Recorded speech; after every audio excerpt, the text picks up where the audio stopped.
On this channel, I love to talk about geopolitics, which is the interaction between geography, how the Earth is shaped, and politics, how people and countries interact with each other. This time, we'll discover why the Strait of Hormuz is so important, and how being narrow has put this stretch of water at the center of global international tensions. Before we dive into why the strait is so important, let's find out where on Earth it is. This is the Arabian Peninsula. On one side of the peninsula, the Arabian Sea is connected to the Mediterranean by the Red Sea, which runs between the peninsula and the continent of Africa and joins the Mediterranean Sea here through the Suez Canal. On the other side of the peninsula, the Arabian Sea runs into the Gulf of Oman, which is connected to the Persian Gulf. Between these two gulfs is this very narrow stretch of water, the Strait of Hormuz. The strait is bounded on either side by the countries of Iran, Oman, and the United Arab Emirates. The Strait of Hormuz helps transport loads of oil per day on some of the biggest ships on Earth. We'll go into more detail about that in a moment. Because of how narrow the strait is and the volume of oil that is transported through it, the Strait of Hormuz is the world's most important choke point for the transport of oil. Just to get an idea of the scale of the amount of oil and other energy products transiting the strait, here's some quick maths. In 2018, the average number of barrels of oil and other petrol liquids passing through the strait was about 21 million barrels per day. Each barrel is about 159 litres, which equates to a total of over 3 billion litres, or more than 1,300 Olympic swimming pools of liquid per day. This is about 21% of the entire world's daily petrol consumption. 1/3 of all of the sea transited oil on Earth travels through the strait, as well as 1/4 of all of the traded natural gas. The Strait of Hormuz is only about 39 kilometers wide at its narrowest point. Because of this, ships transiting the strait must stick to strict shipping lanes.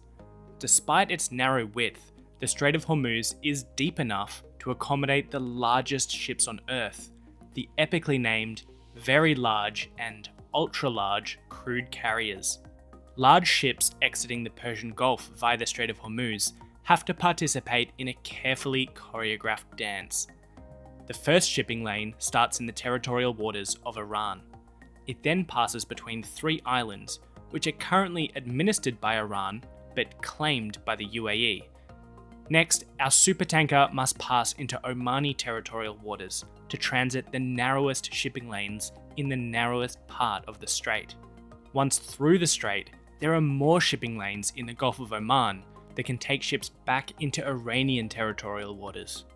We've talked about how the Persian Gulf is connected to the Mediterranean Sea via the Strait of Hormuz, but actually in 2018, about 76% of the crude oil transmitted through the strait headed the other direction, to Asia, and most of that went to only 5 countries: China, India, Japan, Singapore, and South Korea. To get to the large markets in East Asia, oil tankers usually have to traverse another oil choke point, the Strait of Malacca, which we might talk about in another video. So the Strait of Hormuz is narrow, so narrow that it falls within the territorial waters of the boundary countries. This means that any incidents within the strait have the potential to shut down transit, or at worst, to spark conflict between countries. Just a few months before the release of this video, there were attacks on ships in the Gulf of Oman, near to the opening of the Strait of Hormuz. Incidents like these threaten the stability of the strait and increase tensions between boundary countries. Now we know just how important the Strait of Hormuz is to global oil trade, we can imagine just how damaging any disruption to the flow of oil through the strait would be to countries reliant on receiving the oil and on those countries reliant on the income from selling oil. So aside from the oil buying countries trying to reduce their reliance on foreign oil, what else have the oil producing countries done to try and mitigate any threats to the stability of the Strait of Hormuz as a shipping route? Well, only Saudi Arabia and the UAE can bypass the Strait of Hormuz by shipping outside of the Persian Gulf and have pipelines to get the oil to those ports. Remember that 21 million barrels per day transited the Strait of Hormuz in 2018. Saudi Arabia has the East-West pipeline that can transport up to 5 million barrels per day to its port on the Red Sea. Although in 2018, this pipeline was only used to transport 2 million barrels per day. It also has a natural gas pipeline, which can transport the equivalent of 300,000 barrels per day. The UAE has the Abu Dhabi crude oil pipeline to transport oil directly to the Gulf of Oman, which can pump up to 1.5 million barrels per day, but was only used for 600,000 barrels per day last year. Other pipelines exist, but most are relatively small and cross international boundaries, so have fallen into disuse due to the recent conflict or political disagreements between countries. So what does the future hold for the Strait of Hormuz? Well, that's a very tricky question, and one that I probably can't answer. As we've discovered, the importance of the strait is amplified by the geography of the region, including a lack of viable alternate shipping routes. But it's also important to acknowledge that the strait is fully integrated into the territorial waters of various countries, meaning that the politics of the region affects the stability of the strait as a shipping route.